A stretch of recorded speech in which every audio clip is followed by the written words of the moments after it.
Good morning students, welcome to SST So Simple Tutorial। हमने पिछले class में unification of Italy के बारे में पढ़ा। उसमें मज़िनी, केवूर और गैरिबाल्डी की क्या भूमिका रही यह भी हमने देखा। हम आज यह देखेंगे कि ग्रेट ब्रिटेन एक नेशन स्टेट कैसे बना। यूरोप के देशों के नेशन स्टेट बनने में विद्रोह देखा गया, लोगों को रिवॉल्यूशन करते देखा गया, देशों के बीच में युद्ध भी लड़े गए, पर ब्रिटेन में ऐसा कुछ भी नहीं हुआ। It was a long drawn process, मतलब यह एक लंबी चलने वाली प्रक्रिया का नतीजा था। इसीलिए आज के टॉपिक का नाम भी क्या है, the strange case of Britain. 18th century के पहले ब्रिटेन नेशन स्टेट था ही नहीं।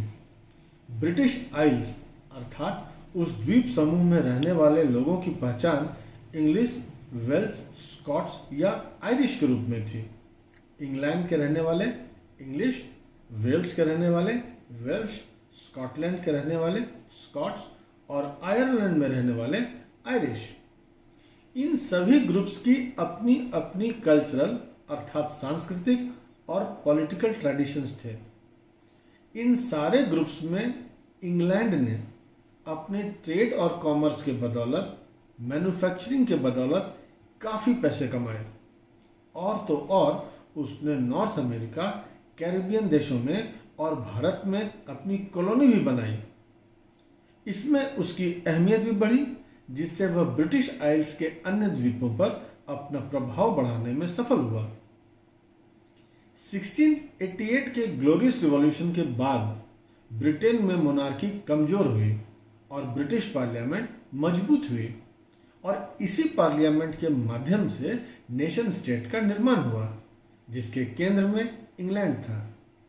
इस पॉइंट पर आप ध्यान दें, यदि आपसे पूछा जाता है कि ब्रिटिश नेशन स्टेट और अन्य नेशन स्टेट के बनने में क्या फ़र्क है, तो आप कहेंगे कि अन्य राज्यों में जैसे इटली और जर्मनी के बनने में वहाँ के राजा या अन्य नेताओं की प्रमुख भूमिका थी, यहाँ पर पार्लियामेंट की प्रमुख भूमिका रही। यह एक बहुत इंपॉर्टेंट पॉइंट है।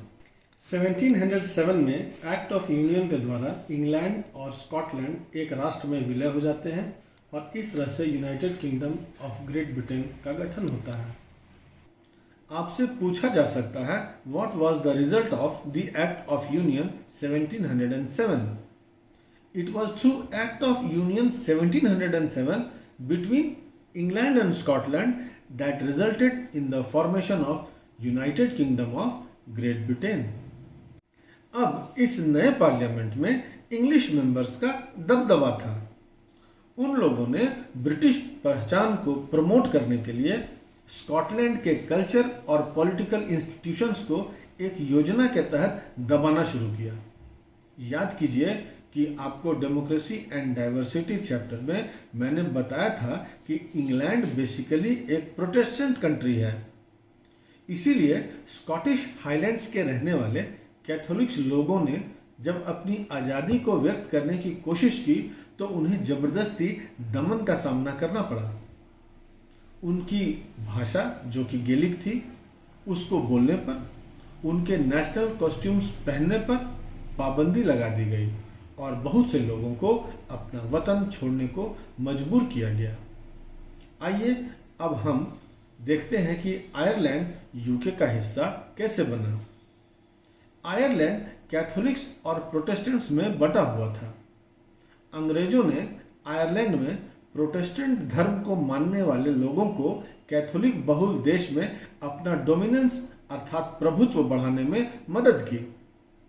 ब्रिटिश डोमिनेंट के खिलाफ जो कैथोलिक रिवोल्ट हुए, उन्हें कुचल दिया गया। वोल्फ टोन एक आयरिश क्रांतिकारी था। उसने इंग्लिश रूल के विरुद्ध यूनाइटेड आयरिशमैन की स्थापना की। वह आयरलैंड के कैथोलिक्स की मदद करना चाहता था। उसने 1798 में एक विद्रोह का नेतृत्व किया, पर वह पकड़ा गया और विद्रोह असफल हो गया।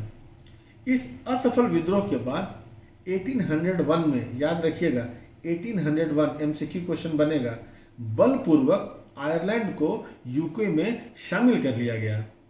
अब इस नए ब्रिटिश नेशन पर इंग्लिश कल्चर का खूब प्रचार प्रसार किया गया। नए सिंबल्स को खूब बढ़ावा दिया जाने लगा, जबकि ये सिंबल वही थे जो इंग्लैंड के पहले से थे, जैसे the British flag, Union Jack पहले से ही उनका झंडा था, जैसे the national anthem God save our noble king और इंग्लिश लैंग्वेज। इस बार जब इंडिया और इंग्लैंड के बीच क्रिकेट मैच आप देखेंगे तो ये जरूर चेक कीजिएगा कि English team God save our noble king गाती है या नहीं। ठीक है, तो आइए अब देखते हैं इस टॉपिक से क्या क्वेश्चन बन सकते हैं। Name the ethnic groups that inhabited the British Isles. 2. What was the result of the Act of Union 1707? 3. What was the impact of Act of Union 1707 on Scotland?